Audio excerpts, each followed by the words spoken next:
On this episode of DIY Explorer, we're going to make a horizontal scratching post for your kitty or tater.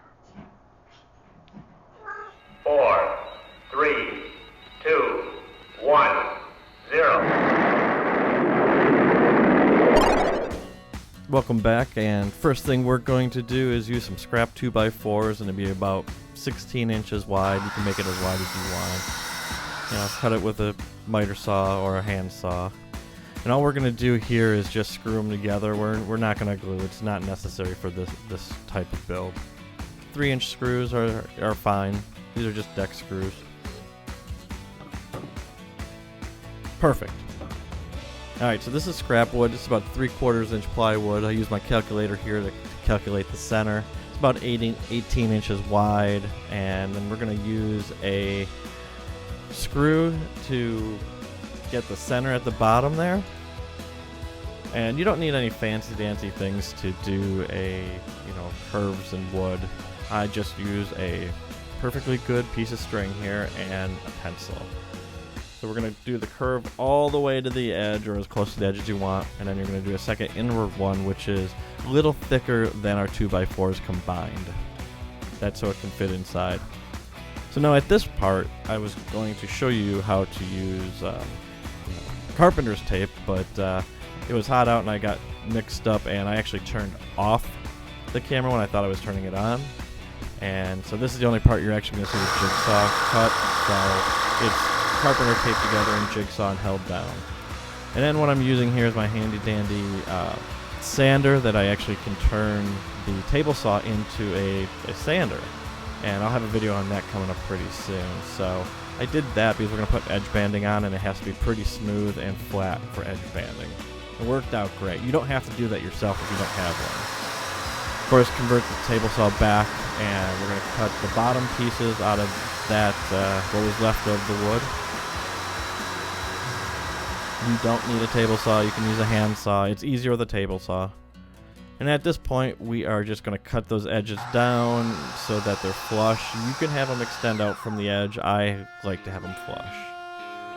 And right now, we're going to round over the side. You don't have to do it. There's a lot of things you don't have to do in this thing. I just did it because I kind of wanted a little bit more of a round edge when we wrap the Sisal rope around. And you'll see that coming up.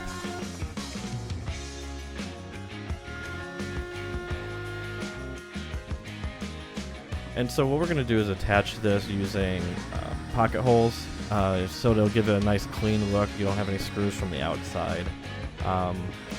They have jigs for this. The jig I had was not able to handle a wide enough piece, so I just pulled it off and kind of eyeballed it. It's a little bit of kind of an art to do that, but it worked out fine for me. And that's just done with that. So now we're going to the edge banding. So first we're going to do a final sand of everything, and high speed edge sanding. So we're going to do edge banding just on the outsides of the wood. We're not going to do the inside because it's really difficult, from my experience, to do that. And so I bought the edge banding. You want to buy something that's a little bit wider than the piece you're using. You're going to cut it a little longer to give it a little bit of play, so when you put it on, grab an old iron, because that's the best way to put it on, and just basically go and iron away. Sorry for the footage here. Got a new table and set up, so I wasn't aware that it wasn't perfectly centered. So. And then we're going to do the bottom, so you don't have to do this again, I keep saying that, but it's kind of a fun project to do. It makes it look a little bit more elegant than using just plywood.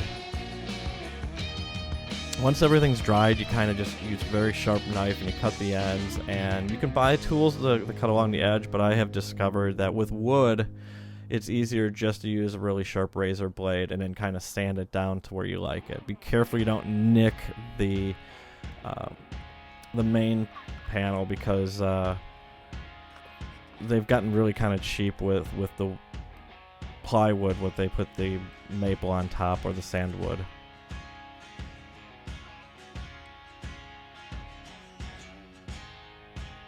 Alright, on to the next step here. So we're going to do one final sanding.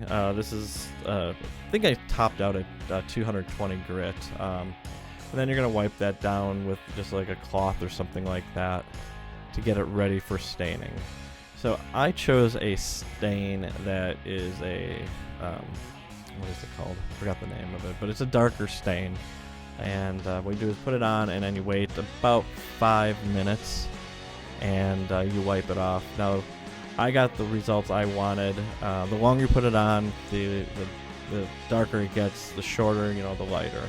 So in between, you gotta wait about an hour or two, and then as you can see, that turns out real beautiful. And I'm gonna flip that over. One thing you want to be careful of is the dripping, because the dripping, if you leave it on too long, like an hour, you will see it when you do the other side.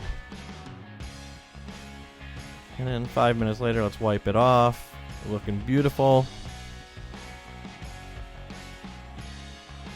You can see Kai in the background.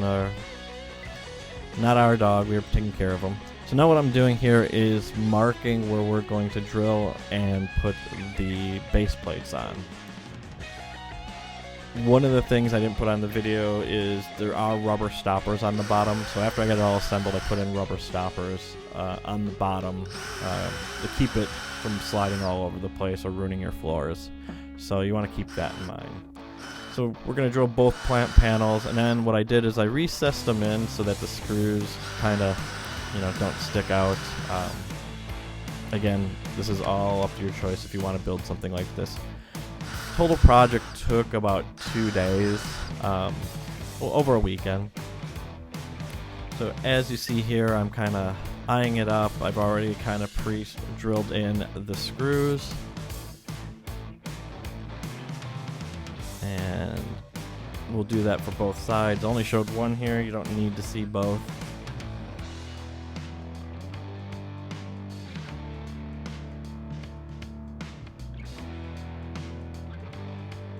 I just finally tighten, yeah, perfectionist here. Alright, so now we're actually going to assemble this thing.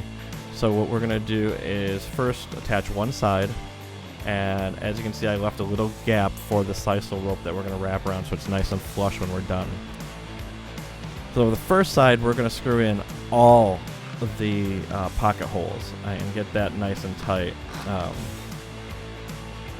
Why do I say all? Because when we get to the second one here, I want to make sure that it lays flat, and this is the only way I can think of it. So I just put one pocket hole in to hold it in place, and then I put it on the flat surface like my table here, and then I've continued and finished up the rest of the pocket holes so it sits nice and flat. I'm sure there's better ways to do it. I do not know. So this is why it's DIY Explorer. I'm not a professional. So as you see, we're ready. So one final thing I'm going to do is I'm going to put a clear coat over that to protect the stain in wood.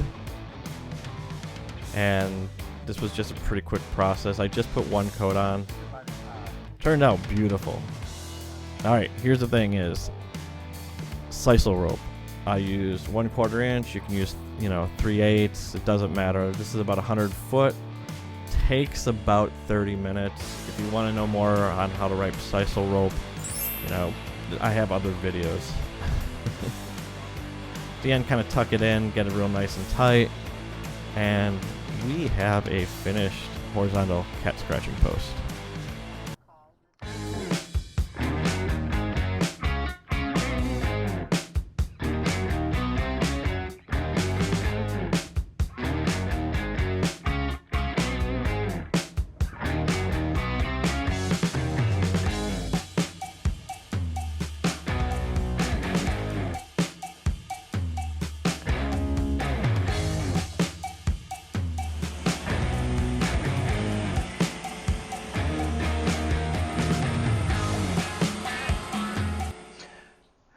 So that's the build for our horizontal cat scratching post. It's kind of elegant. I really like how it turned out. The stain looks great. The edge banding was kind of a pain, but edge banding always is a pain. So if you like the video, hit a like. If you like the channel, hit subscribe. leave a comment if you want. I'll respond to as many as possible. This is what goes on in this house. Cats all the time. So I know you've watched the whole video.